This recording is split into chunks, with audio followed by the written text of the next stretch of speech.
Assalamualaikum warahmatullahi wabarakatuh.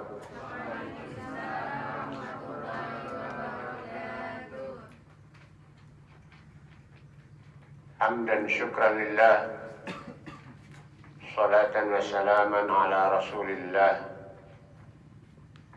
Asyhadu an la ilaha illallah wahdahu la syarika lah, wa asyhadu anna Muhammadan abduhu wa rasuluh allazi la nabiyya ba'dah wa la rasula ba'dah. Allahumma salli wa sallim wa barik ala sayyidina Muhammadin wa ala alihi wa ashabihi ajma'in. Qala rabbi israh li sadri wa yassir li amri wa hlul 'uqdatam min lisani yafqahu qawli. Anak sekalian, peserta Pondok Ramadan yang saya banggakan, alhamdulillah saat ini kita berada di 12 Ramadan. Mudah-mudahan apa yang kita lakukan di 12 Ramadan ini adalah amaliyah terbaik kita yang tentunya akan mendapatkan ridho dari Allah Subhanahu wa ta'ala.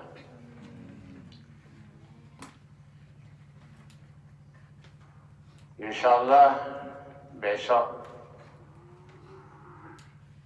di 13 Ramadan pemateri dari kajiannya tentang tauhid itu Ustadz Jundi, dan selanjutnya pada hari Jumat saya lagi yang mengisi dengan tema amal dan roh ibadah siam Ramadan. Saat ini pada kajian di 12 Ramadan ini tema yang kita angkat adalah tipologi ibadah saum Ramadan.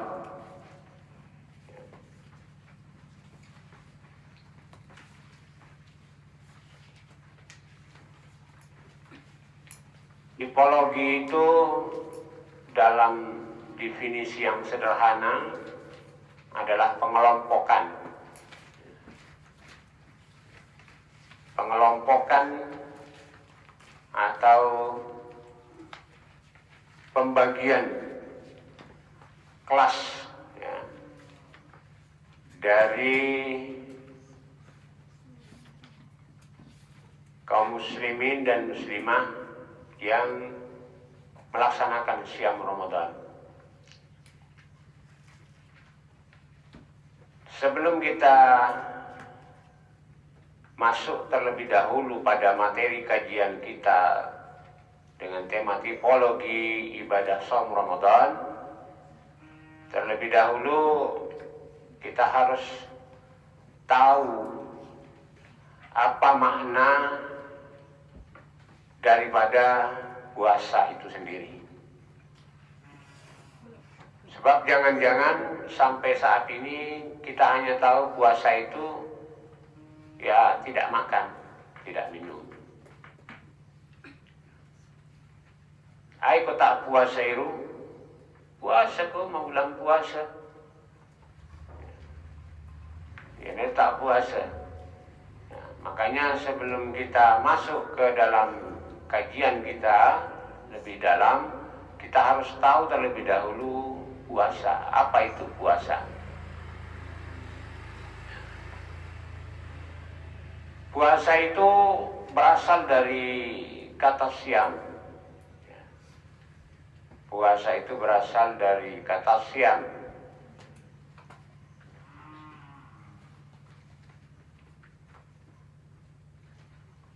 Sekali lagi, puasa itu berasal dari kata siam.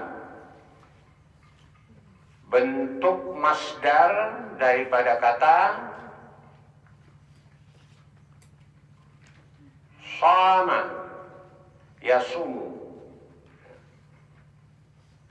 Jadi puasa itu berasal dari kata siam, dari akar kata atau bentuk masdar daripada kata shoma yasumu.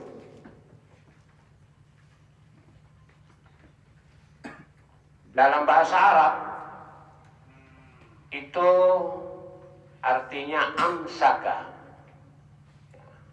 Amsaka itu menahan. Menahan.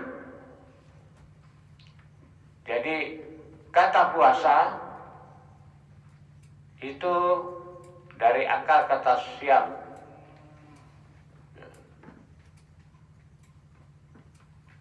Siam itu bentuk masdar dari shoma yasumu. Bentuk masdar. Kalau dalam bahasa Arab, siam itu bisa berarti amsaka. Amsaka itu menahan.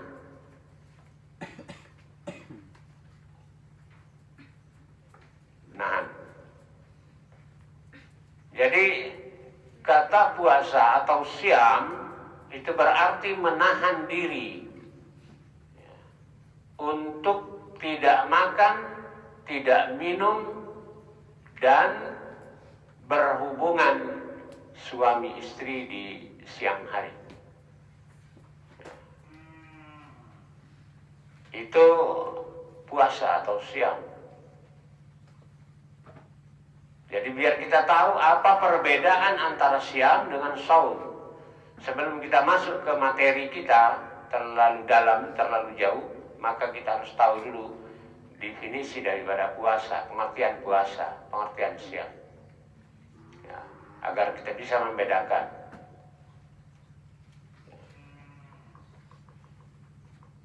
Atau agar tipologi hamba Allah yang melaksanakan puasa itu betul-betul kita pahami, terbagi. Termasuk diri kita sendiri bisa kita nilai. Apakah sampai saat ini kita hanya mampu melaksanakan siam, tapi tidak mampu melaksanakan puasa atau tidak mampu melaksanakan saum?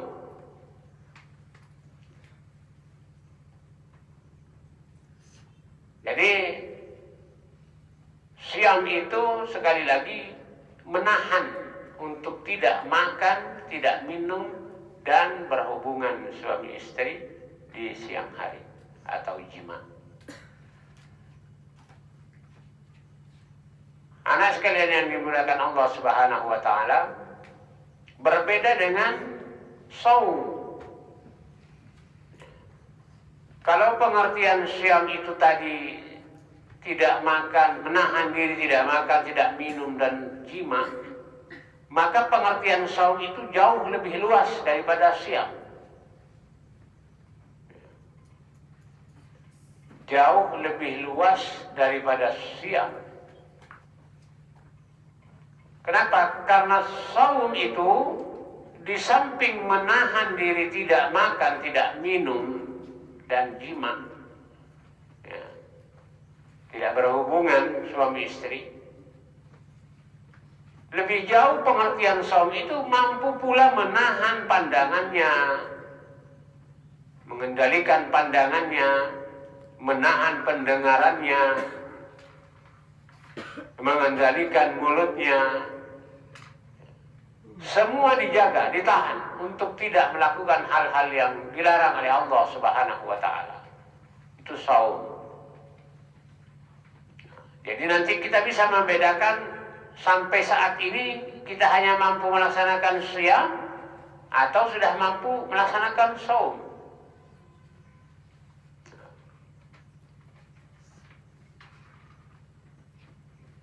Mungkin ada pertanyaan, apakah orang yang melakukan siam itu puasanya sudah diterima?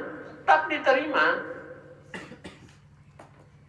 Makanya dalam istilah-istilah kita yang kita buat dalam materi kita, tipologi itu ada pembagian. Pembagian atau kelas-kelas dari pelaksana siam Ramadan atau saum Ramadan. Agar terjadi kelas. Kemarin sedikit sudah disinggung itu. Al-Hastadilami. Apa yang disampaikan oleh Imam Al-Ghazali dalam kitab Ihya Ulumuddinnya, itu ada pembagian, ada tipologi terhadap hamba Allah yang melaksanakan puasa. Anak sekalian yang dimuliakan Allah Subhanahu wa Ta'ala, jadi secara etimologi puasa itu atau siam itu artinya imsak, menahan. Imsak. Jadi sebetulnya pada saat malam 3/4 malam kita bangun untuk membangunkan orang yang berpuasa, dan dekat-dekat subuh disampaikan waktu imsak, tinggal 10 menit misalnya. Itu waktu menahan, waktu puasa ditahan, ya, untuk tidak lagi ada keinginan dan upaya-upaya untuk melakukan hal-hal yang dapat membatalkan puasanya. Jadi secara etimologi puasa itu atau siam itu bermakna al-imsak, ya, jadi menahan diri. Kemudian dalam interpretasinya, ya, banyak sekali kemudian digunakan kata-kata al-imsak itu, ya, kata-kata imsak itu dalam berbagai aktivitas manusia. Seperti salah satu contoh, kata imsak atau kata saum itu digunakan oleh Allah Subhanahu wa Ta'ala dalam peristiwa Maryam. Dalam Quran surah Maryam ayat 26, Allah Subhanahu wa Ta'ala berfirman, A'udzu billahi minasyaitonir rajim, bismillahirrahmanirrahim. Fakuli washrabi,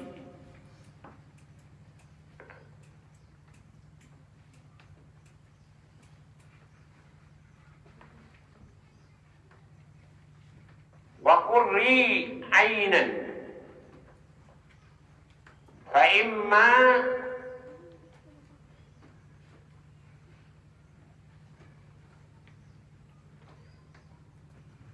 maka makan, minum dan bersenang-senang hati kamu.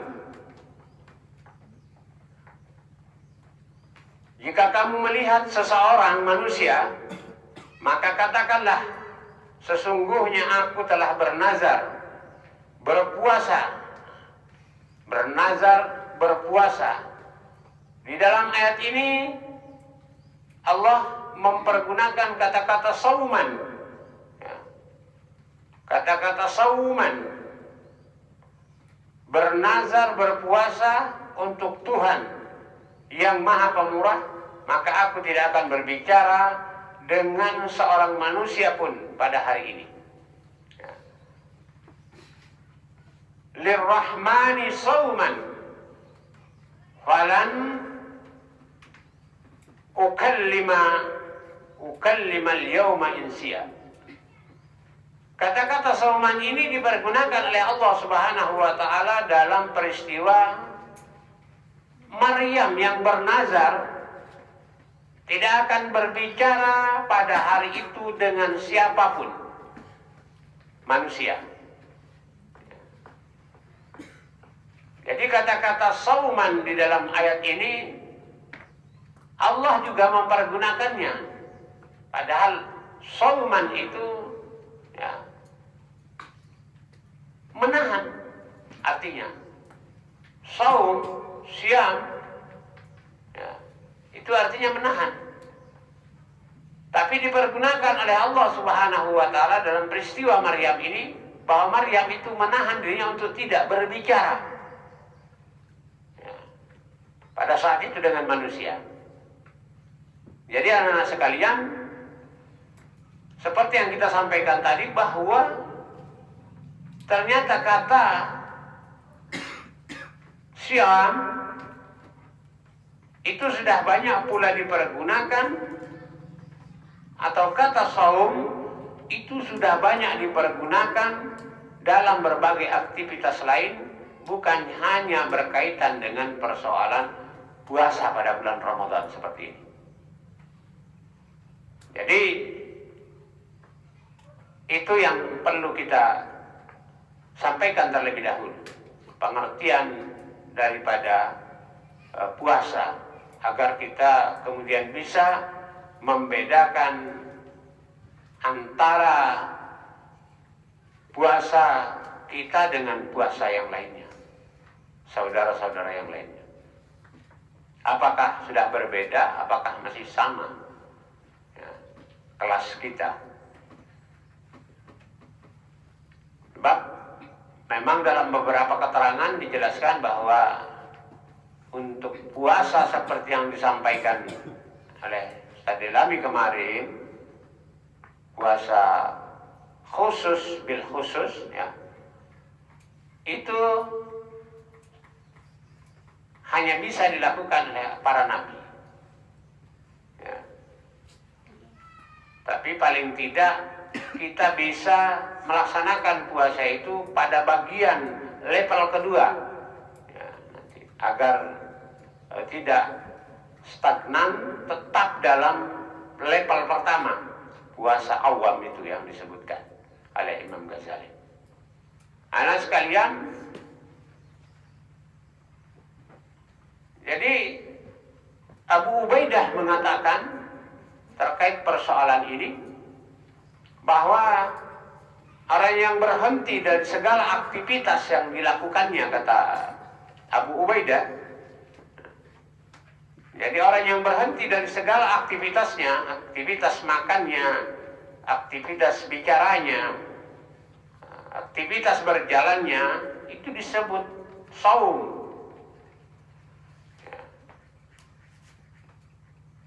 Orang yang berpuasa. Jadi orang yang berpuasa itu bukan hanya orang yang berhenti makan, berhenti minum. Orang yang berhenti berbicara itu juga saum, sauman. Orang yang berhenti berjalan itu sauman. Orang yang berhenti olahraga sauman.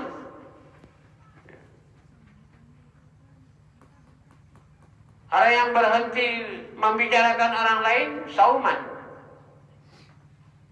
Itu menurut Abu Ubaidah. Karena memang ternyata seperti yang kita sampaikan tadi, kata saum atau yang lainnya sudah banyak dipergunakan dalam berbagai aktivitas yang dilakukan oleh manusia. Jadi bukan hanya terpaku fokus pada satu keadaan saja, yakni puasa bulan Ramadan. Jadi anak sekalian,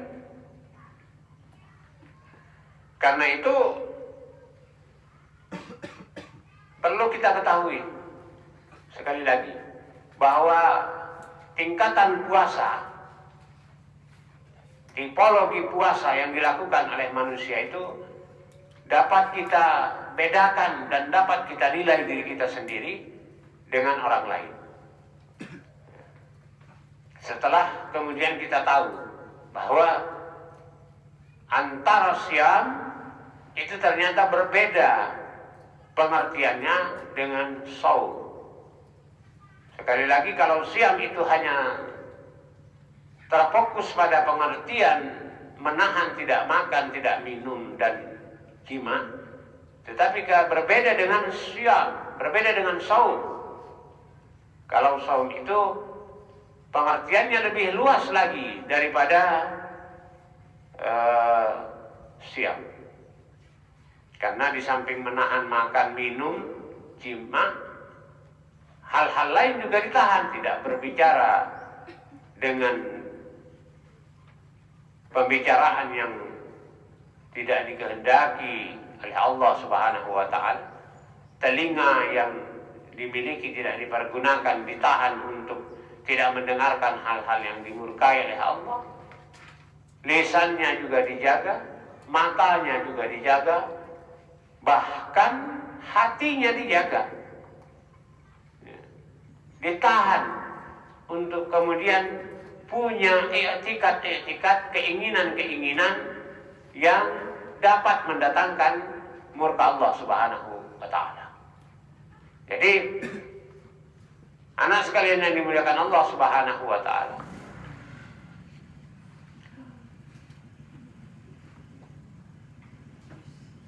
menurut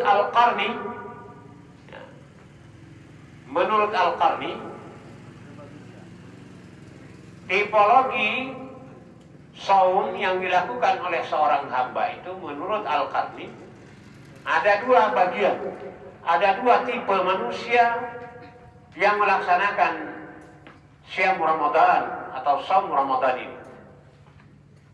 Ada dua tipe atau pembagian manusia ini dalam melaksanakan puasa itu terbagi kepada dua manusia, kelompok manusia menurut Al-Qarni.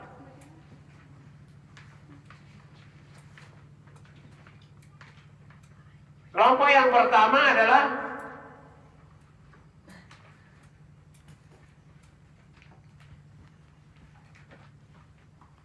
kelompok manusia yang banyak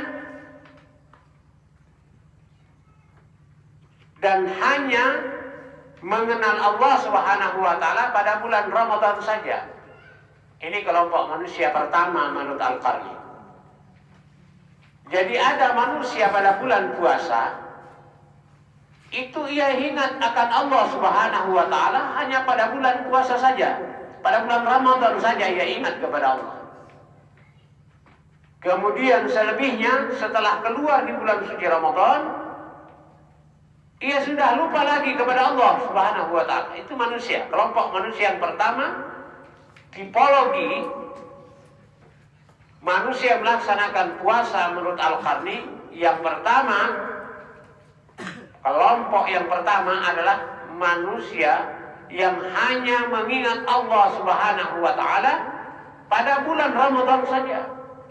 Setelah bulan Ramadan berlalu, maka berlalu pula begitu saja ingatannya. Hilang ingatannya dari Allah Subhanahu wa taala. Dia lupa kepada Allah. Ia tidak lagi melaksanakan perintah Allah Subhanahu wa taala. Bahkan lebih cenderung yang dilakukan adalah melaksanakan sesuatu yang dilarang oleh Allah Subhanahu wa taala. Itu kelompok pembagian manusia yang pertama yang lahir dan muncul yang melaksanakan ibadah Syam atau saum Ramadan pada bulan suci Ramadan seperti ini. Jadi kira-kira di antara kita ataupun masyarakat kita itu banyak yang hanya ingat Allah Subhanahu wa taala, ingat melaksanakan perintah Allah Subhanahu wa taala hanya pada bulan Ramadan saja. Setelah Ramadan berlalu, ia lupa kembali. Itu yang pertama.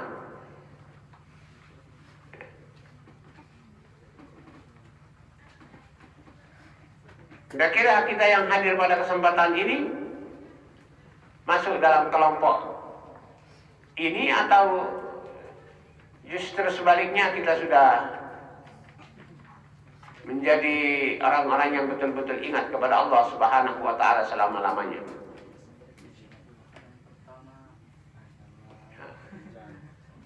Kemudian yang kedua menurut Al-Qarni, pembagian manusia yang kedua menurut Al-Qarni pada bulan Ramadan seperti ini, ada manusia pada bulan puasa seperti ini hanya mengisi waktunya siang dan malamnya dengan tidur saja. Dengan tidur saja. Dari pagi tidur, bangun zuhur, habis salat zuhur tidur, Asar baru bangun. Setelah asar tidur lagi sebentar, jam 4 baru ngabuburit. Ya. Ngabuburit perpetu tumalan minta pembukaan. Ya. Cari ke warung-warung makanan. Habis itu sholat maghrib karena kekenyangan tidur lagi. Udah bekaku sampai Aisyah, sampai tarawih di tengah pagi itu. Karena tidur. Jadi siang malamnya diisi dengan tidur. Itu ada juga kata Al-Qarni kelompok manusia yang seperti ini yang lahir dan muncul pada saat bulan suci Ramadan.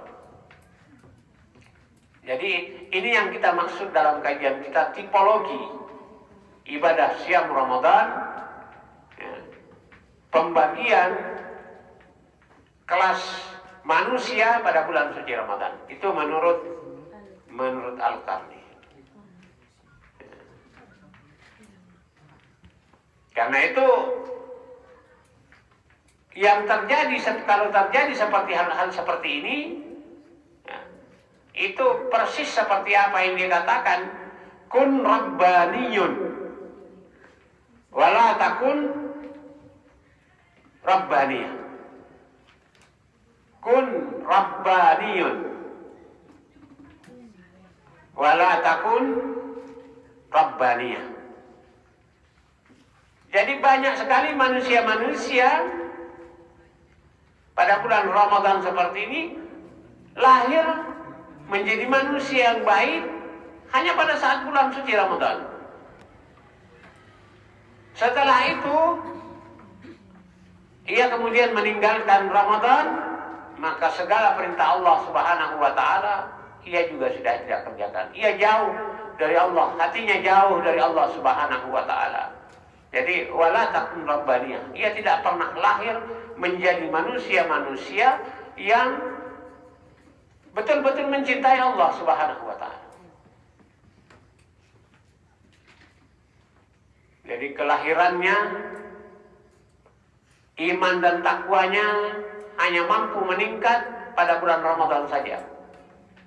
Lepas bulan Ramadan, ia kembali menjadi manusia-manusia yang dimurkai oleh Allah Subhanahu wa taala. Anak sekalian yang dimuliakan Allah Subhanahu wa taala, itu menurut pembagian manusia yang melaksanakan puasa menurut Al-Qarni. Kemudian berbeda lagi dengan apa yang dikatakan oleh Profesor Dr. Mustafa As-Sibai. Menurut Profesor Dr. Mustafa As-Sibai, pembagian kelompok manusia melaksanakan puasa itu yang lahir dan muncul pada bulan Ramadan seperti ini, itu terbagi kepada 4 golongan manusia. Terjadi 4 golongan manusia yang lahir pada bulan suci Ramadan seperti ini yang melaksanakan puasa. Yang pertama, menurut Profesor Dr. Mustafa As-Sibai, ada di antara manusia ini, yang pertama, ada di antara manusia ini yang melaksanakan puasa dan meyakini bahwa puasa ini tidak lebih dari hanya sekedar penghalang saja. Penghalang saja. Penghalang dari apa? Dari makanan. Penghalang dari apa lagi? Dari minuman, dari berhubungan suami istri, dari membicarakan hal-hal yang tidak dilarang. Jadi manusia ini, kelompok yang pertama menurut Profesor Dr. Mustafa As-Sibai, bahwa puasa ini adalah merupakan penghalang. Itu yang pertama, ada manusia yang menganggap puasa itu sebagai penghalang. Penghalang dirinya.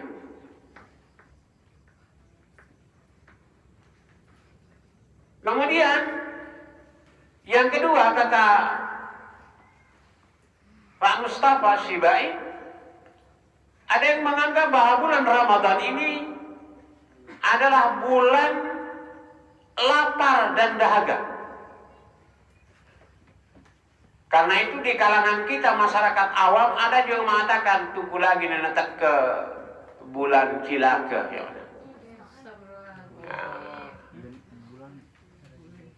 Karena mereka beranggapan bahwa bulan puasa itu adalah bulan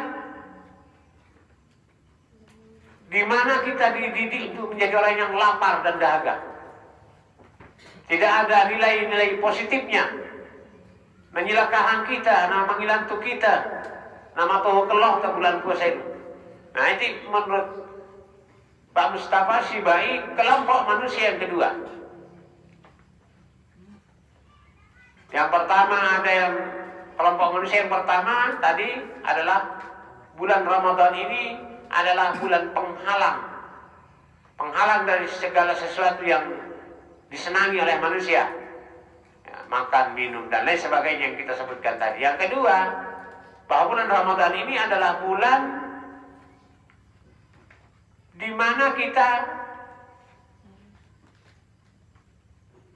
diperintahkan untuk lapar dan haus.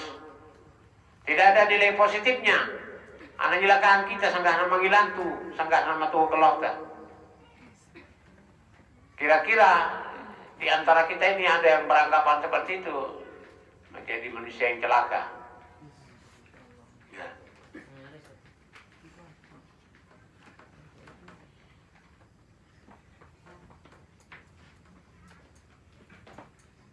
Nah, kemudian yang ketiga, kelompok manusia yang ketiga yang melaksanakan puasa menurut Profesor Dr. Mustafa Sibai, bahwa bulan Ramadan, apalagi kalau sudah dekat-dekat Hari Raya Idul Fitri, adalah bulan pesta tahunan. Ada yang menganggap di antara umat Islam yang melaksanakan puasa ini bahwa bulan Ramadan itu adalah bulan pesta tahunan. Sehingga dalam melaksanakan ibadah puasa, orang-orang yang punya anggapan seperti ini, ya, kalau sudah dekat mau buka puasa, yang diperhatikan adalah makanan. Datang penjual tahu isi dibeli. Datang penjual cendol dibeli. Datang penjual pentol dibeli. Datang penjual saling mendapat dibeli. Semua yang datang, pedagang-pedagang datang itu dibeli semua. Tapi pada akhirnya setelah berbuka, bisa tanya nyaloh ditiba. Jadi pesta tahunan, dekat lebaran lagi, ayo di Pasilolongan, badu bau. Kakande, badu bau di Pasilolongan. Seolah-olah lebaran itu identik dengan baju baru. Jadi benar sekali. Apalagi kalau yang perempuan, jangan masih longah gincuna, jangan masih longah pemutihna. Ya. Sampai persoalan pakaian dalam pun harus baru. Padahal anda kena tak kita. Untuk apa baru? Bahan kena sesekak, tetap burpe, jalan dengan tak kita. Cukup na badu bau, ya. Badu na bau, jongkor na bau, lemah na jongkor, cipu na bau. Pakaian dalam biar nanti tebur.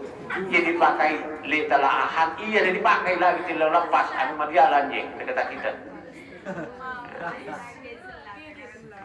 Agis lawatin je ko, tapi apa seselan ni. Gerai ni dulu di bungu, gerai. Jadi anak-anak sekalian, ada yang menganggap bahwa bulan Ramadan itu adalah bulan pesta tahunan. Semua pesta, makanan pesta, baju pesta, alat-alat listrik pesta, semuanya pesta. Bulan untuk menghambur-hamburkan uang. Jadi pesta tahunan.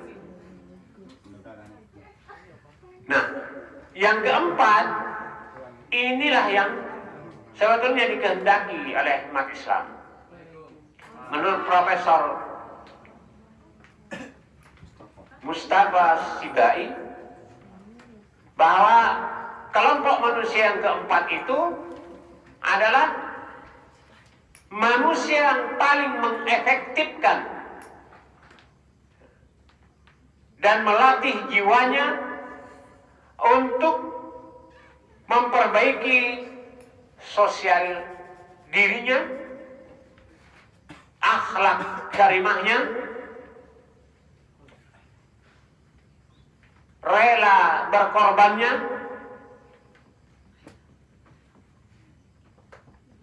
dan melatih kesabaran dirinya, dan lain-lain. Jadi ada nanti kelompok manusia di samping manusia-manusia yang menganggap bahwa puasa itu adalah bulan celaka, karena hanya diperintahkan menahan lapar dan haus dan lain sebagainya.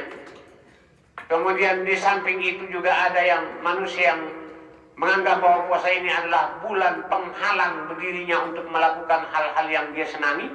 Dan yang ketiga, bulan Ramadan itu menurut Mustafa Sibai ada yang menganggap bahwa bulan Ramadan adalah bulan pesta tahunan. Di samping itu yang keempat ini yang kita cari. Ada yang menganggap pula bahwa bulan Ramadan ini adalah bulan di mana kita mampu melatih diri kita untuk menjadi manusia-manusia yang punya jati diri, punya akhlak karimah. Dengan bulan Ramadan kita mampu, yang dulunya akhlak kita tidak baik, dengan bulan Ramadan kita tercetak menjadi manusia-manusia yang berakhlakul karimah. Kemudian punya sosialitas diri yang tinggi terhadap sesama. Kemudian yang ketiga, mampu pula mendidik kita puasa ini menjadi orang-orang yang punya kesabaran tinggi, serta punya pula tingkat pengorbanan, tingkat berkorban yang betul-betul meskipun tidak sama dengan Abdurrahman bin Auf, Abu Bakar As-Siddiq, kemudian Umar, paling tidak kita bisa nyerempet lah, bisa berkorban lebih baik, mampu menginfakkan harta terbaik kita di jalan Allah Subhanahu wa taala, mampu lahir menjadi alumni Ramadan, yang bukan hanya mampu menerapkan kebaikan pada bulan Ramadan saja seperti apa yang disebutkan oleh Al-Qarni tadi, tetapi di luar bulan suci Ramadan betul-betul lahir menjadi alumni Ramadan yang dikehendaki oleh Allah dan Rasulnya Muhammad SAW. Jadi anak sekalian, sekali lagi kita sudah bisa membedakan diri kita antara yang satu dengan yang lainnya. Begitu juga dengan apa yang dikatakan oleh Imam Al-Ghazali. Kemarin sudah disampaikan bahwa tipologi manusia itu dalam melaksanakan ibadah puasanya akan terbagi kepada 3. Pertama, puasanya orang awam, seperti yang banyak dilakukan atau bahkan mungkin kita yang melakukan itu. Puasanya orang awam hanya mampu menahan makan, tidak minum, tidak berhubungan suami istri. Itu puasa orang awam.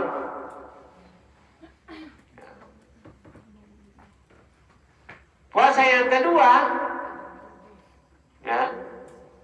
puasanya orang khusus. Apa yang dikatakan kemarin? Bagaimana bentuk pelaksanaan puasa orang khusus itu? Puasa khusus itu?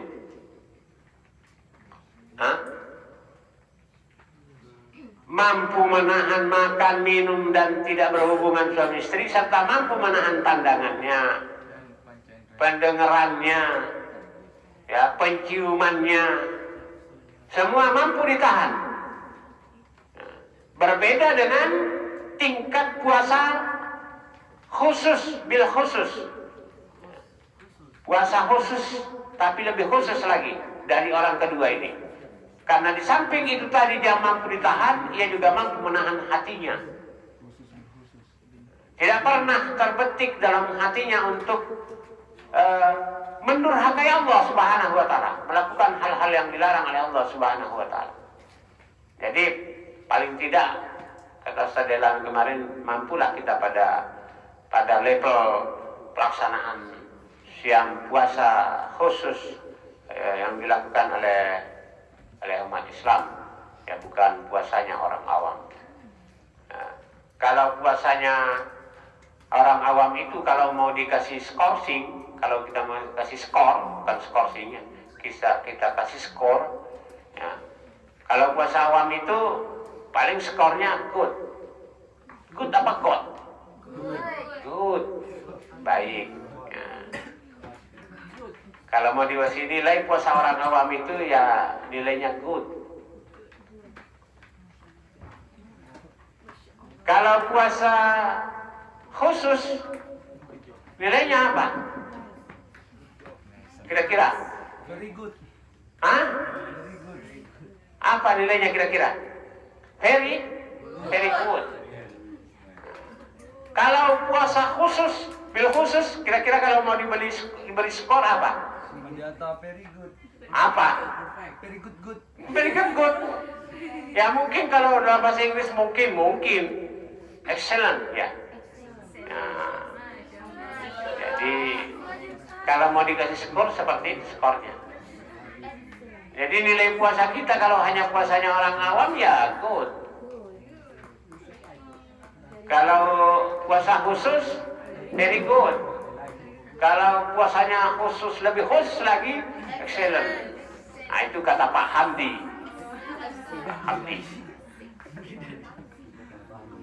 Jadi anak sekalian, mudah-mudahan dengan pembagian atau tipologi puasa orang yang berpuasa itu kita mampu menilai diri kita sejauh ini. Sampai saat ini puasa kita sudah pada taraf penilaian kita ini sudah sampai di mana? Apa puasa orang awam masih ya? Atau puasa orang yang menganggap puasa ini adalah bulan binasa, celaka? Atau kita sudah menjadi orang yang berpuasa sesuai dengan peringkat kedua dengan nilai very good ya. Puasa khusus ya. Mudah-mudahan anak sekalian dengan riyadhah Ramadan di pesantren di lembaga SMP Amanah Islamic School ini, dengan riyadhah rohaniah Ramadan yang dilakukan beberapa hari ini, mampu mencetak anak sekalian menjadi orang-orang yang berakhlakul karimah, mampu menjadi orang-orang yang sabar, mampu menjadi orang-orang yang jujur, mampu menjadi orang-orang yang pandai mensyukuri nikmat Allah Subhanahu wa taala. Nah, ini masih lama, lampu belum hidup. Nah, jadi itu saja kajian kita pada sore hari ini dengan tema tipologi ibadah saum Ramadan ya, sambil persiapan untuk buka puasa kita pada sore hari yang ke-12 Ramadan ini. Mudah-mudahan Allah memberikan umur panjang kepada kita sehingga kita mampu melaksanakan puasa ini sampai limit akhir dari melaksanakan siang Ramadan.